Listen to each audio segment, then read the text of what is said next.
Welcome to EPG Pathshala. I am Ravi Korisetter, Senior Fellow, Dr. V.S. Wakankar, Archaeological Research Institute in Bhopal. In this presentation, we are going to extend our discussion on lithic technology, but we will be focusing on the technology related to Mesolithic and Neolithic periods as part of paper 2 on pre and protohistoric cultures of India in the subject of Indian culture. The main objectives of this presentation is 1. To understand lithic techniques used in the last two Stone Age archaeological cultures, namely the Mesolithic and the Neolithic cultures of the Holocene period. We will study the lithic techniques used to manufacture blades, microliths and polished stone tools. It is generally believed that microlithic technology evolved only during the Mesolithic period, and that this particular microlithic technology during the Mesolithic period was an adaptation to post-glacial climatic conditions at the onset of Holocene period. The term Holocene refers to a geological time period which refers to contemporary time. Prior to the beginning of Holocene, major part of the earth went through Pleistocene period, and both Pleistocene and Holocene periods have witnessed the rise of Stone Age cultures. We see the gradual transformation from Stone Age to Metal Age with the introduction of copper as one of the raw materials for making stone artifacts. In spite of the introduction of metal as a raw material for making tools and implements, the use of microliths continues into later time periods, particularly during the Chalcolithic period and Iron Age as well. In addition, we also have to understand the lithic technology which has been inherited from the Paleolithic, Upper Paleolithic period. So as I mentioned in the beginning, it was not only during the Mesolithic period the microliths were produced, it has been documented from large number of sites not only in India but also in Africa and Sri Lanka that microlithic technology originated as early as 60,000 years ago, and there are sites in the Indian subcontinent and all including Sri Lanka where microliths go back to at least 40,000 years ago. We will also emphasize on repeating some of the slides from the previous presentation on development of lithic technology in order to make sure that you have sufficient grounding in understanding the techniques that were employed for producing tools of an entirely different kind. In the context of microlithic technology, we see that there is a major shift in the type of raw material that was used for producing microliths. Most of the cryptocrystalline silica rocks like jasper, agate, chalcedony, quartz and similar rock materials were the choice of the Upper Paleolithic and Mesolithic communities for producing microliths. This set of raw materials are also known as high quality raw materials as compared to the raw materials which were used during the Middle Paleolithic and Lower Paleolithic periods. And the production of microliths is also associated with the emergence of what we call modern human behavior. And more importantly, these microliths facilitated the formation of what we call composite tools. Microliths were hafted into grooves, and when they were hafted into grooves, they served a better purpose for harvesting wild grains which were seasonally occurring in the environment where these hunter-gatherer communities were living. In addition to that, we have another class of stone tools which we can now very clearly call them tools which were meant for producing food, and the tools which look very different from the tools which were produced much earlier, either in the Paleolithic or in the Mesolithic. We now get to see a series of stone tools which have a distinct appearance as well as morphology, and these tools are recognized as Neolithic stone tools because of the technology of production was new, and the purpose for which these tools were produced was also different. While all the assemblages of stone tools from the Paleolithic and Mesolithic periods were associated with procuring food, we have this class of tools of the Neolithic period which were specifically made for producing food. So we are dealing with two groups of communities which were producing microliths and producing polished stone tools. That is one reason why these polished stone tools came to be categorized as Neolithic tools. The techniques of the preceding periods of Stone Age cultures continued in the Mesolithic and Neolithic cultures. Indeed, with appropriate addition and modification in the basic flint knapping methods and techniques. However, some specialized techniques like Levallois, Mousterian, etc. lost their significance in the context of Holocene cultures. The specialized prepared core technique, fluted core technique, which was developed to produce controlled flakes called blades, continued not only in these two Stone Age cultures under study, but also in the succeeding periods such as Chalcolithic and Iron Age. However, the length and width of the blades in the Mesolithic culture have reduced to 30 millimeters on average, hence called microliths. Such blades-based lithic industry is known as microlithic industry. The Neolithic culture witnessed the appearance of new types of tools called neoliths or polished stone tools, in addition to the microlithic tools of the preceding culture. Now, as I mentioned already, microliths were not produced for the first time during the Mesolithic period, and they have a long history, and they have a great deal of implications for understanding the behavioral aspects of hunter-gatherer communities of the later Pleistocene as well as Holocene. Microlith is a term used by archaeologists to classify a group of stone artifacts which measure not more than 30 millimeters in length, and they were made from such type of rocks called chalcedony, jasper, agate and quartz. In those areas where chalcedony occurs naturally in the rock formations as veins were procured by the people for manufacturing microliths. This chalcedony has a glassy texture, and this glassy texture renders the blades which detached from cores with sharp edges. Now, these blades were not used directly because since they were used as composite tools, the blades were also deliberately backed, because the backed end used to go into the haft and the sharp end used to be put to function. So, series of such blades were hafted and then put to use. And microliths were not only blades, but there are several other kinds of forms, both geometric forms and non-geometric forms. The most distinct variety of microliths include lunates, crescents and points. These served various purposes, and microliths were also used as tips for arrows, where the bow and arrow technology was a commonplace among the hunter-gatherers of the Holocene period, particularly during the Mesolithic period. And then, as we just mentioned, Mesolithic period or the microlithic artifacts not only have a great antiquity, but they also have a longer history than other types of tools, and also the techniques which were very well put to use during the Middle and Lower Paleolithic time periods. Now, basic concepts of technology. Lithic technology, like other crafts, is a combination of two factors. The first is the method, that is the use of the mind, and the second is the technique, that is the use of hand. So, coordination between body and mind played a very important role in the emergence of technologies either in the Lower Paleolithic or in the Middle Paleolithic or during the Upper and Mesolithic time periods.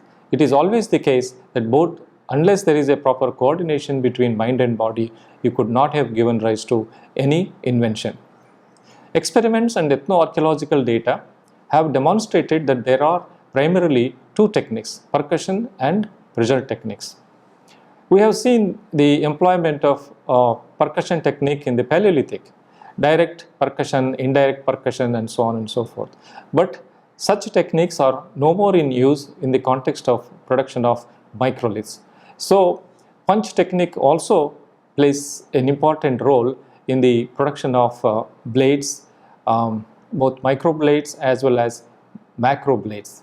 So, microblades came to be produced in large quantities during the Upper Paleolithic. Now, this indirect percussion and pressure technique were commonly used for producing microlithic blades. This kind of understanding of the production of microlithic blades is based on survival of microlithic technology among hunter-gatherer tribal communities living today in forests and hill areas of central India and elsewhere.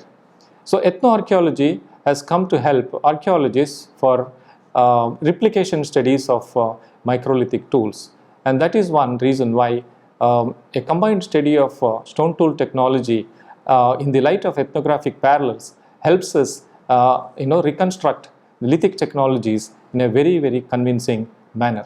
Prior to getting down to making any tool or artifact, its morphological features and the techniques that can be adopted to shape them must be conceived in the mind. Otherwise, one would not be able to make the desired tool type or artifact. This is not only applicable to the production of microliths, it is applicable to production of any tool as an artifact. Thus, before making something, there is present in the mind the shape of the tool and the technique to be adopted. So tool makers have got to be having a mental template of the artifact they would like to produce. Then only it is possible to develop suitable techniques to produce that particular desired shape of an artifact with the required length and breadth as well, including thickness. Therefore, if one is making a particular tool type, it means that one wants to use the tool for some particular end. What it implies is that every tool that you produce has a particular function to perform. So all artifacts produced by man, whether stone artifacts or metal artifacts or even earthenware pottery, they all have a particular function to perform. So unless they are functional, their production is of no value. Flint knapping technique that is employed for producing blades has two basic techniques. One is percussion technique and another is pressure technique. In case of percussion technique, either the object or the hammer is in motion. In the pressure technique, neither of them are in motion. As you can see from these two illustrations, the hammer is in motion and the point that has been used for secondary retouch is in motion, whereas the object which is held in the left hand is not in motion.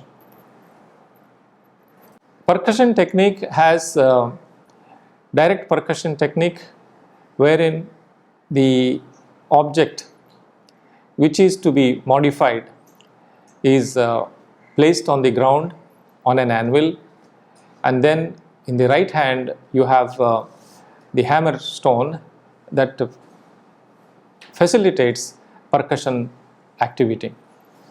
In another case, you have the anvil on the ground and the stone which needs to be modified into a particular form will be subject to percussion hitting the anvil which is on the ground, and the object which is to be modified will be rotated in order to achieve a sharp cutting edge all around the piece. So this particular slide gives you an idea of how percussion technique results in the formation of flakes, series of flakes. Now indirect percussion involves the use of punch, and the punch is used to generate long slender blades or elongated plates with the help of a soft hammer such as antler bone, or use of a stone hammer which is much lighter than the heavy spheroidal hammers which were used in the production of flakes, as well as detaching large number of flakes from the core to modify the piece into a biface and so on. And this slide also gives you a clear illustration of how this indirect percussion a technique is employed for generating blade tools.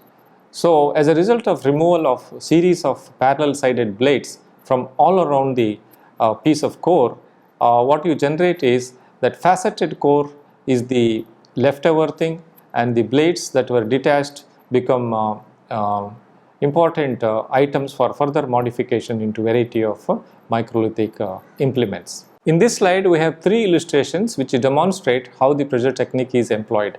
In the first instance, you have a long shaft with a point at the distal end, which is attached to the shaft as a punch, and the pressure is applied by the chest. As a result, series of blades are also detached. In the second instance, on the left hand side of the slide, you have an example of how a blade is retouched by applying pressure. In the third example, you have an example of use of a pointed tool which helps in backing the blade or blunting the blade. So this is how pressure technique does not show any kind of an impact made through motion. Here it is only the movement of that particular tool to either give a secondary retouch or produce a back to the microlith. The most common technique that we come across in the generation of microlithic blade tools is the fluted core technology. And this technology was well suited in the context of use of high quality silica rocks like chalcedony, agate, jasper and carnelian and so on. But carnelian is rarely used for producing microliths, when most commonly we come across microliths produced from chalcedony and quartz raw materials. The illustrations very clearly show how these fluted cores have become part and parcel of archaeological assemblages. These are leftovers of blade production, and each of these fluted cores have a clear distinctive features such as a platform, flake scars, and then the point of percussion, either by direct percussion or with the help of a punch. Now that is how a series of blades were detached from all around the core, and as a result this has this faceted appearance, or that is why it is also called fluted cores. And most of the fluted cores have this kind of a pyramidal shape. Now all other illustrations in this particular slide give you an idea of secondary retouch. Primary step is to produce blades, and the secondary step is to produce working edges in the desired manner. So you have one side of the microlith blunted by applying pressure, another side of the blade modified to make it a sharp working edge. So we have these forms. We have a point, we have a triangle, and also a lunate shown as examples as a result of application of this particular pressure technology for producing microlithic tools. This slide demonstrates the way in which percussion technique helps in producing slender blades from a fluted core. Burin is a very important tool type, distinctive tool type of the Upper Paleolithic as well as Mesolithic period. Burin is otherwise called an engraver. Although these look like any microlithic blade tools, but they have a distinct point at one of the ends which have a beveled spall coming out from the end of the blade tool, and that has facilitated in the formation of a burin. Now these burins were largely used for engraving purposes, as known from a large number of Upper Paleolithic sites as well, and also Mesolithic sites. But blade and burin technology is most common and diagnostic of the Upper Paleolithic tools. So blade tools of the Upper Paleolithic were also made on flint and chert and such other materials, whereas microliths of the Mesolithic period were certainly made on chalcedony and quartz and similar rock materials. Now this illustration clearly gives you an idea how a burin, which is also a point otherwise, was produced by using microburin technology. Now we move from microlithic technology to Neolithic technology, where, as I mentioned earlier, we have a distinctive class of stone tools which are called food producing tools, and these stone tools are also called Neolithic cells or Neolithic axes. They are called Neolithic because of the typology, morphology and technique of finishing these axes. They were generally made from very fine-grained dolerite, gabbro, which are commonly occurring as dike swamps in the geological formations.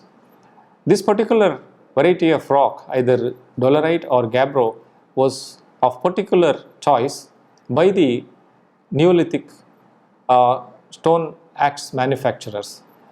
Although there were other varieties of rocks which occur in the environment, they were not used for producing stone celts, whereas other types of rocks were used for making different varieties of stone artifacts as well. For example, stone hammers, corn crushers, muellers, querns, such type of artifacts that we commonly find in the Neolithic context were not necessarily made from dolerite. Here, this choice of raw material was deliberate, and the location of workshops or factory sites where Neolithic axes were made were generally in proximity of the dolerite dike exposures. These dolerite exposures are very common in the granitic region of southern India and elsewhere. Even the dolerite dikes are also known from basaltic terrain. But as we know, a large variety of Neolithic stone axe manufacturing sites are associated with granitic hills in southern India. They provide us the best evidence to reconstruct various stages of processing a Neolithic stone celt. There are 4 stages involved in the production of a Neolithic polished stone axe. The first and foremost step is to locate the occurrence of dolerite dike exposures. Now, mining blocks of dolerite was the first step. So, this procurement of raw material. Then after the procurement of raw material, these blocks of dolerite were subject to rough stoneworking or rough knapping in order to make sure that the block is suitable for further modification, which also involved 2 more steps. Most dolerites have a thick patina on the outer surface. So, this is otherwise also known as cortex. Now, in order to remove this patina on the surface of the dolerite all around, it was subject to what is called pecking. Pecking results in the removal of unwanted cortex material, and then the block of dolerite is given a rough shape, triangular shape, and that triangular shape is the essential shape to further modify that into a stone celt. After pecking, this particular form will be subject to further modification by removing flakes and reducing the thickness of the block of limestone, which has already achieved a triangle form. And then this particular form, at this particular stage, the artifact will be subject to grinding and polishing. Now, this is evident from the existence of grinding hollows in the vicinity of stone axe manufacturing workshop, as well as edge grinding grooves. These are found not on doleritic surfaces but on granitic surfaces. So, most Neolithic stone axe workshops are associated with the distinctive features. One is the outcrops of dolerite, another is granite boulder surfaces which having grinding hollows and grooves, and as well as cupules. Cupules are also facilitating the rounding of the butt end of the stone celt, whereas the working end is sharpened by using the granitic surface over a period of time that has resulted in the formation of series of grooves. Now, this is how a stone axe or a ground stone axe manufacturing was carried out in the context of producing polished stone cells during the Neolithic period. This technology continues even after the Neolithic period.